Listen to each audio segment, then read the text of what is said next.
നിലാക്കീറിലേക്ക് സ്വാഗതം. ഒരു മനുഷ്യൻ്റെ ജീവിതത്തെ അളക്കാനുള്ള എളുപ്പ വഴി അയാളുടെ പ്രാർത്ഥനകളുടെ ഉള്ളടക്കം ശ്രദ്ധിക്കുന്നതായിരിക്കും. അയാളെ നയിക്കുന്ന പ്രേരണകൾ എന്തെല്ലാമെന്ന്, ജീവിതം കൊണ്ട് അയാൾ ചെയ്യാൻ ശ്രമിക്കുന്ന കാര്യങ്ങൾ എന്തൊക്കെയെന്ന് അതിലൂടെ അറിയാൻ കഴിയും. കാരണം പ്രാർത്ഥന ഒരാളുടെ അഭിലാഷങ്ങൾ പ്രകാശിതമാകുന്ന നേരമാണല്ലോ. പ്രത്യേകിച്ച് മരണത്തിലേക്ക് കടക്കുന്ന ഒരാൾ ഉരുവിടുന്ന പ്രാർത്ഥന അയാളുടെ ജീവിതാഭിലാഷം എന്തായിരുന്നെന്ന് വെളിപ്പെടുത്തും. അങ്ങനെയെങ്കിൽ യേശുവിൻ്റെ പ്രാർത്ഥന എന്തിനു വേണ്ടിയായിരുന്നു? പിതാവിൻ്റെ മഹത്വമായിരുന്നു യേശുവിൻ്റെ ആദ്യ പരിഗണന എന്നതിൽ സംശയമൊന്നുമില്ല. അത് കഴിഞ്ഞാലോ എന്ന് ചോദിക്കുമ്പോഴാണ് ശിഷ്യന്മാർക്ക് വേണ്ടി യേശു നടത്തിയ പ്രാർത്ഥന നമുക്ക് ഓർമ്മ വരുന്നത്. അതിങ്ങനെയായിരുന്നു: പരിശുദ്ധനായ പിതാവേ, നമ്മെപ്പോലെ അവരും ഒന്നായിരിക്കേണ്ടതിന് അവിടുന്ന് എനിക്കു നൽകിയ അവിടുത്തെ നാമത്തിൽ അവരെ അങ്ങ് കാത്തുകൊള്ളണമേ. അത് അപ്പോസ്തലന്മാരുടെ ഐക്യത്തിനു വേണ്ടിയുള്ള പ്രാർത്ഥനയായിരുന്നു. അവരെക്കുറിച്ചുള്ള യേശുവിൻ്റെ ഏകമോഹം അവർ ഒന്നായിരിക്കണം എന്നത് മാത്രമായിരുന്നു. അതിനുവേണ്ടി അവൻ പ്രാർത്ഥിക്കുക മാത്രമല്ല, പ്രവർത്തിക്കുകയും ചെയ്തു. അതാണ് ഒടുവിലത്തെ അത്താഴ വിരുന്നിൽ സംഭവിച്ചത്. എന്തിനാണ് ഒടുവിലത്തെ രാത്രിയിൽ അപ്പവും വീഞ്ഞും തൻ്റെ ശരീരവും രക്തവുമാണെന്ന് പറഞ്ഞ് യേശു ശിഷ്യന്മാർക്ക് വിളമ്പിയത് എന്ന് ചോദിച്ചാൽ, അത് അവർക്കിടയിൽ ഒരുമ ഉറപ്പുവരുത്താൻ അവൻ കണ്ടെത്തിയ ഒരു വഴിയായിരുന്നു എന്ന് പറയാം. തൻ്റെ മരണനേരത്ത് ഇടയനെ നഷ്ടപ്പെട്ട ആടുകളെപ്പോലെ അവർ ചിതറിയാലും പിന്നീടവർ ഒരുമിച്ച് കൂടുമെന്നും അന്നവർ തൻ്റെ ശരീരവും രക്തവുമായി കരുതിക്കൊണ്ട് പങ്കിടുന്ന അപ്പവും കുടിക്കുന്ന പാനപാത്രവും അവരെ ഒരു ഹൃദയമുള്ളവരാക്കി മാറ്റുമെന്നും അവൻ കരുതി. പൗലോസ് അത് കൃത്യമായി മനസ്സിലാക്കിയിട്ടുണ്ട്. അതുകൊണ്ടാണ് 1 കൊരിന്തോസ് 10:17 അപ്പം ഒന്നേയുള്ളൂ, അതിനാൽ പലരായിരിക്കുന്ന നാം ഒരു ശരീരമാണ്, എന്തെന്നാൽ ഒരേ അപ്പത്തിൽ നാം ഭാഗഭാക്കുകളാണ് എന്ന് അദ്ദേഹം എഴുതി വച്ചത്.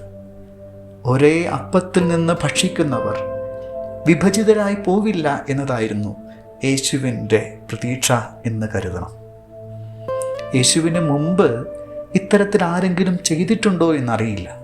പക്ഷേ സാമൂഹിക പരിഷ്കർത്താക്കളെന്ന് കീർത്തിക്കപ്പെടുന്ന ചിലർ ജാതി ചിന്തയ്ക്ക് എതിരെയുള്ള പ്രതിരോധമെന്ന നിലയിൽ വിവിധ ജാതിയിൽപ്പെട്ട മനുഷ്യരെ ഒരുമിച്ച് ഒരു പന്തിയിലിരുത്തി അന്നം വിളമ്പിയിട്ടുണ്ട്. തൈക്കാട് അയ്യയും സഹോദരൻ അയ്യപ്പനുമൊക്കെ ഒരുമിച്ചുണ്ണുമ്പോൾ ഒരുമയുണ്ടാകും എന്ന് കരുതിയവരാണ്. അങ്ങനെയാണ് അവർ സാമൂഹികമായ വിപ്ലവവും ഐക്യവുമൊക്കെ കൊണ്ടുവരാനായി ശ്രമിച്ചത്. എന്താണെങ്കിലും അത്താഴമേശയെ ഐക്യപ്പെടുത്തുന്നതിനുള്ള കൂദാശയാക്കി മാറ്റിയത് യേശുവാണ്. ദിവ്യകാരുണ്യം വിഭജിത മനസ്സുള്ളവർക്കു വേണ്ടിയുള്ള സുഖപ്പെടുത്തലിൻ്റെ ഒരു ശുശ്രൂഷയാണ്. പലയിടത്തു നിന്ന് വന്നവർ ഒരേ വിശ്വാസം പ്രഘോഷിച്ചും ഒരേ അപ്പത്തിൽ നിന്ന് ഭക്ഷിച്ചും ഏക മനസ്സോടെ തിരികെ പോകുന്നതായിരുന്നു അവൻ്റെ സ്വപ്നം. ദിവ്യബലി മധ്യേ സ്തോത്രയാഗ പ്രാർത്ഥനയ്ക്കിടയിൽ സഭ ഉയർത്തുന്ന ആദ്യ പ്രാർത്ഥന ഐക്യത്തിനു വേണ്ടിയുള്ള അർത്ഥനയാണ്. യേശുവിന് തൻ്റെ സഭയെക്കുറിച്ചുള്ള ഏക പ്രാർത്ഥന ഐക്യമാണെങ്കിൽ, അതിനുവേണ്ടിയാണ് അവിടുന്ന് കുർബാന സ്ഥാപിച്ചതെങ്കിൽ, കുർബാനയുമായി ബന്ധപ്പെട്ട് ഉയരുന്ന വിഭജന വിചാരങ്ങളൊക്കെയും ക്രിസ്തുവിരുദ്ധമാണ് എന്ന് പറയേണ്ടി വരും. എല്ലാവരുടെയും സഭ എന്ന ഇൻക്ലൂസിവിസത്തിന് പകരമായി എൻ്റെയും നിൻ്റെയും സഭ എന്ന എക്സ്ക്ലൂസിവിസം ശക്തിപ്പെടുന്നതാണ് ഇന്ന് നാം അനുഭവിക്കുന്ന ഭിന്നിപ്പിനുള്ള ഒരു കാരണം. ഐക്യം ഉറപ്പുവരുത്താൻ അവൻ വിളമ്പിയ അവൻ്റെ ശരീരരക്തങ്ങൾ വിഭാഗീയതയ്ക്ക് വഴിയാകുമ്പോൾ നമ്മൾ ലജ്ജിച്ചാൽ മാത്രം പോരാ. ആരുടെ ആത്മാവാണ് നമ്മെ നയിക്കുന്നത് എന്ന് സ്വയം ചോദിക്കേണ്ടി വരും. ഒന്ന് ചോദിച്ചോട്ടെ, വിഭജനത്തിൻ്റെ വിഷവിചാരങ്ങൾ ഉള്ളിൽ സൂക്ഷിക്കുന്നയാൾക്ക് ദിവ്യകാരുണ്യം സ്വീകരിക്കാനുള്ള അവകാശം ഉണ്ടായിരിക്കുമോ? ദിവ്യബലിയിലെ അനുതാപ കർമ്മത്തിനിടയിൽ സ്വയം ചോദിക്കേണ്ട ഒരു ചോദ്യം ഞാൻ ഭിന്നതയ്ക്ക് കാരണമായിട്ടുണ്ടോ എന്നായിരിക്കണം. നമുക്ക് തമ്മിൽ കലഹിക്കാൻ, അകന്നു പോകാൻ കാരണങ്ങൾ പലതുണ്ടായിരിക്കാം. ഒരുപക്ഷെ ഒരുമിച്ച് വരാൻ എന്നതിനേക്കാൾ പിരിഞ്ഞു പോകാനായിരിക്കും അധികം കാരണങ്ങളുള്ളത്. എങ്കിലും ദൈവത്തെ അപ്പാ എന്ന് വിളിക്കുന്ന ഈ അപ്പം അവരെ ഒരുമിപ്പിക്കട്ടെ എന്ന് ആശിച്ച് അവൻ വാഴ്ത്തി വിളമ്പിയ ശരീരരക്തങ്ങളിൽ പങ്കുചേരുന്ന നമുക്ക് വിഭജനത്തിൻ്റെ പ്രേരണകളെ അതിജീവിക്കണ്ടേ?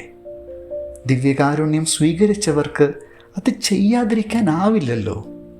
തമ്മിൽ ഭിന്നിക്കുകയെന്നാൽ ഐക്യത്തിനു വേണ്ടിയുള്ള അവൻ്റെ സ്വപ്നങ്ങളെയൊക്കെയും പ്രാർത്ഥനകളെയും പാഴാക്കി കളയുകയല്ലേ? അത് സംഭവിക്കാതിരിക്കട്ടെ. പ്രാർത്ഥിക്കാം.